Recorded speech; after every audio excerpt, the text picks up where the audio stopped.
As you can see, it is a new year, one that we can now verify contains some bonkers tech news right off the bat. Here's some of it. The Nintendo Switch 2's motherboard has leaked in photos posted on Reddit. And while normally I'd sprinkle in some allegedlys in here, the sheer quantity of Switch 2 leaks in recent months is making it pretty easy to see which ones overlap. This motherboard not only has USB-C ports in the right places on the top and bottom, but it matches up with a previous leak showing the other side of the PCB attached to what is certainly the Switch 2 panel. And I've never been more sure of anything in my life. Do we live in a simulation?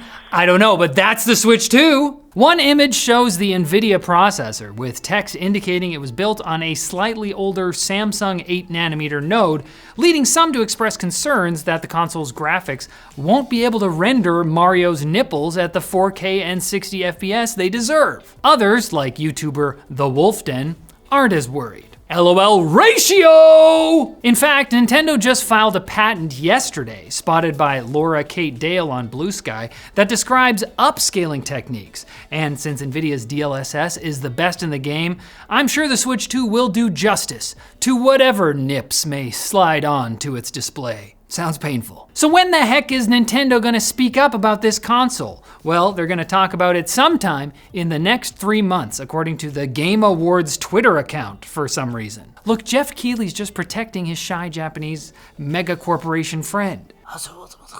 See, they're just not ready yet. That was Jeff Keighley. I haven't worked on it. In other leaks that seem surprisingly legit news, Half-Life 3.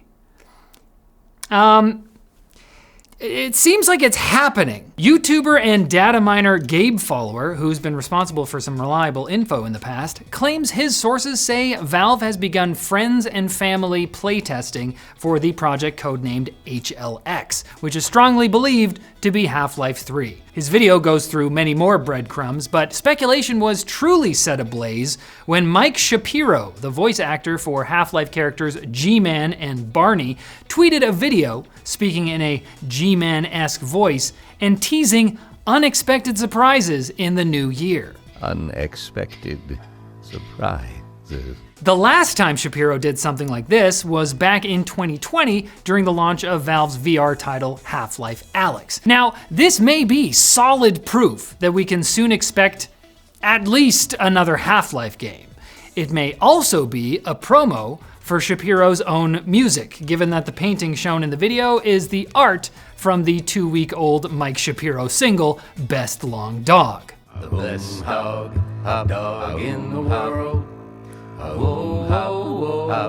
If that's the case, I will be disappointed, but happy for Mike and his reportedly very good and lengthy pet. California's ban on what it calls addictive feeds for minors on social platforms was approved by a federal judge on New Year's Eve in the world's latest attempt to stop whatever is happening to Gen Alpha. We don't understand it, but we know its aura is high-key Ohio, which is not goals at all. Did you understand that? High-key Ohio? Yes. Why Ohio? Just, you gotta look it up. The ruling means companies like Meta, Snap, and ByteDance will be forced to make significant changes to their social apps to prevent minors from accessing algorithmic feeds fed by their personal data. Why don't those companies sue to stop this? Well, they did. After Bill SB 976 was signed into law in September, industry group NetChoice sued to block it from taking effect. And indeed, Judge Edward J. Davila did block many of the bill's key elements, but upheld the ban on addictive feeds. Social platforms will also not be able to send minors notifications from 8 a.m. to 3 p.m. and from midnight to 6 a.m. Go to sleep, kids. You can have brain rot for breakfast. Even better, you could wake up and build a website with our sponsor Odoo and their code-free, easy-to-use drag-and-drop elements. They provide unlimited hosting, reliable support, and a free custom domain for an entire year. I know, you're having trouble processing how great that sounds. Well, guess what? They also adapt your content for all devices. They provide a ChatGPT-powered copywriter to help with brain stuff, and they have live chat and help desk tickets for support if you need help with anything. Look, just hit the link in the description to create a website for free. It'll all make sense.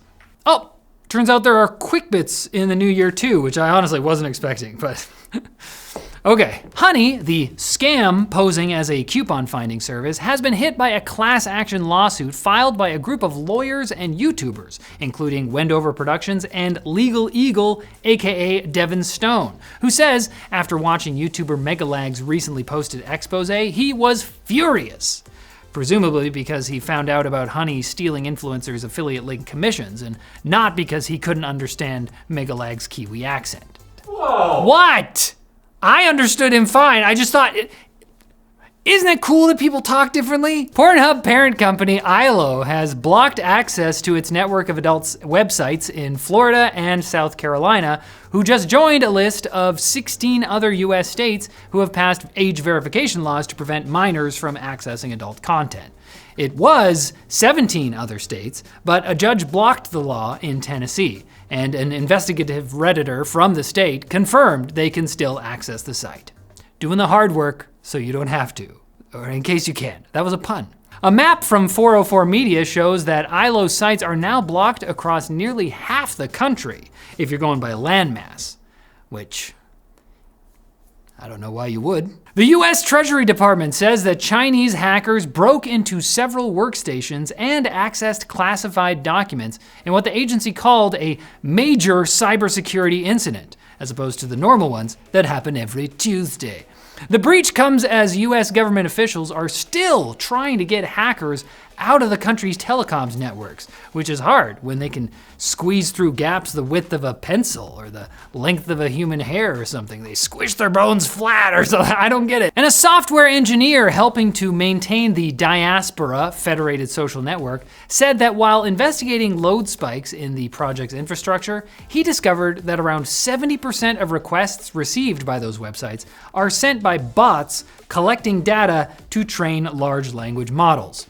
Bots from OpenAI, Amazon, and Anthropic apparently come back to crawl the same web page every 6 hours and manage to evade every attempt to block them, unlike the crawlers from Google and Bing, which still remember how to behave decently. These younger bots, though, they're skibbity rizzing all over the place. I never did that. But I did ask you to come back for tech news, and so I shall again. Friday is when there will be more, so see you then. Why are you still looking at me?